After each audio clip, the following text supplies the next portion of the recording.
Terima kasih sudah klik video ini. A. Pengaruh positif kemajuan iptek di bidang ekonomi. Yang pertama, semakin meningkatnya investasi asing atau penanaman modal asing di negara kita. Yang kedua, semakin terbukanya pasar internasional bagi hasil produksi dalam negeri. Yang ketiga, mendorong para pengusaha untuk meningkatkan efisiensi dan menghilangkan biaya yang tinggi. Yang keempat, meningkatkan kesempatan kerja dan devisa negara. Yang kelima, meningkatkan kemakmuran bagi masyarakat. Yang keenam, menyediakan dana tambahan untuk pembangunan ekonomi nasional. B. Pengaruh negara kemajuan iptek di bidang ekonomi. Yang pertama, Indonesia akan dibanjiri oleh barang-barang dari luar negeri sehingga menyebabkan terdesaknya barang-barang lokal karena kalah saing dengan barang-barang dari luar negeri. Yang kedua, mudahnya orang asing menanamkan modalnya di Indonesia, maka cepat atau lambat perekonomian negara kita akan dikuasai oleh pihak asing. Dengan demikian, bangsa kita akan dijajah secara ekonomi oleh negara investor. Yang ketiga, timbulnya kesenjangan sosial yang tajam sebagai akibat dari adanya persaingan bebas. Yang keempat, pemerintah hanya sebagai regulator pengaturan ekonomi yang mekanismenya akan ditentukan oleh pasar. Yang terakhir, yang kelima, yaitu sektor-sektor ekonomi rakyat yang diberikan subsidi semakin berkurang, koperasi makin sulit berkembang, dan penyerapan tenaga kerja dengan pola padat karya semakin ditinggalkan. Hai.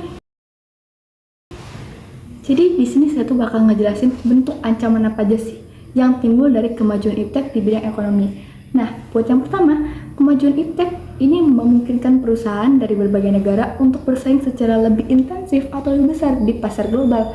Nah, hal ini tuh dapat menjadi ancaman loh buat pasar-pasar lokal kita yang nggak mampu beradaptasi dan berinovasi. Yang kedua itu ada produk dan jasa dari luar negeri yang dapat dengan mudah masuk ke pasar domestik dan mengancam keberlangsungan industri dalam negeri. Maka dari itu banyak kan sekarang produk-produk luar negeri yang banyak banget ditemuin di pasar Indonesia. Selanjutnya adalah yang ketiga. Yang ketiga ini adalah otomatisasi dan robotisasi yang didorong oleh kemajuan iptek. Yang mana katanya hal itu tuh bisa menggantikan manusia loh dalam bidang sektor industri. Nah, kalau ini terjadi, ini tuh dapat menyebabkan hilangnya pekerjaan dan meningkatkan angka pengangguran. Waktu itu saya sempat dengar sih, katanya AI itu bakal menggantikan pekerjaan seniman. Tapi, apa iya? Perkenalkan, nama saya Isna Madini Safitri. Yang keempat, munculnya platform digital dan e-commerce dapat mengubah cara orang berbelanja dan berbisnis. Hal ini dapat mengancam toko-toko konvensional dan pekerjaan di sektor retail. Yang kelima, jika suatu negara terlalu bergantung pada pengembangan jika suatu negara terlalu bergantung pada teknologi asing, hal ini dapat menghambat perkembangan industri di dalam negeri dan dapat menciptakan ketergantungan ekonomi yang tidak sehat. Yang keenam, transfer teknologi yang tidak disertai dengan pengembangan sumber daya lokal hanya dapat menyebabkan negara tersebut menjadi pasar bagi produk dan teknologi asing. Alhamdulillah selesai. 7. Kemajuan iptek, terutama di bidang digital, meningkatkan risiko terjadinya kejahatan cyber, pencurian data, dan pelanggaran privasi. Hal ini dapat merugikan individu dan perusahaan, serta mengganggu stabilitas ekonomi.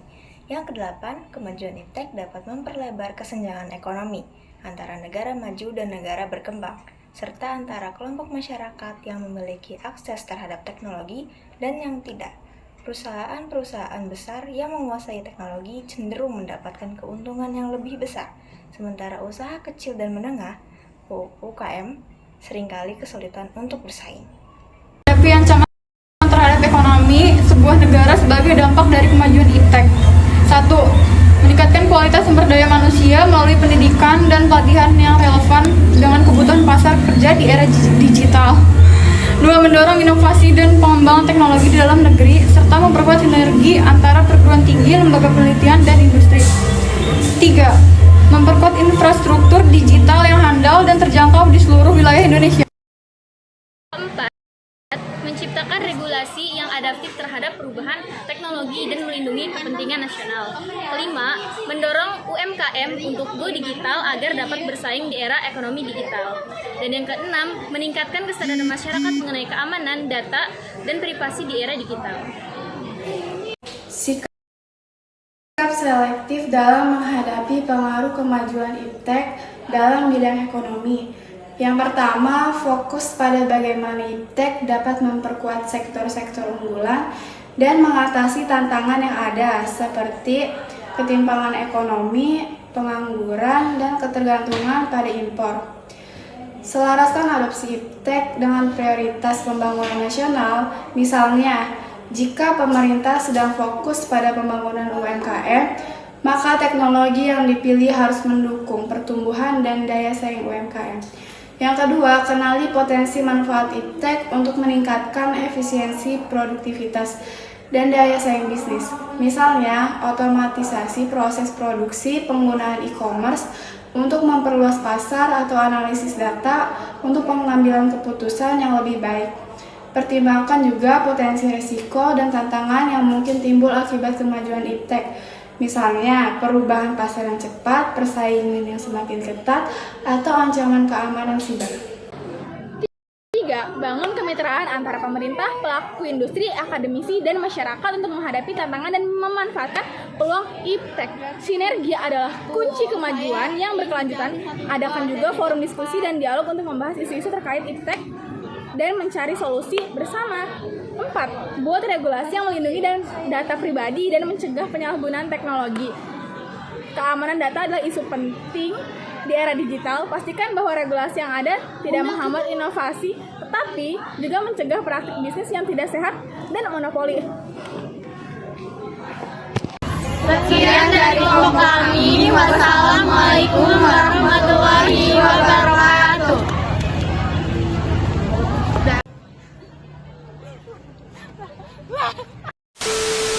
Kamu di tengah.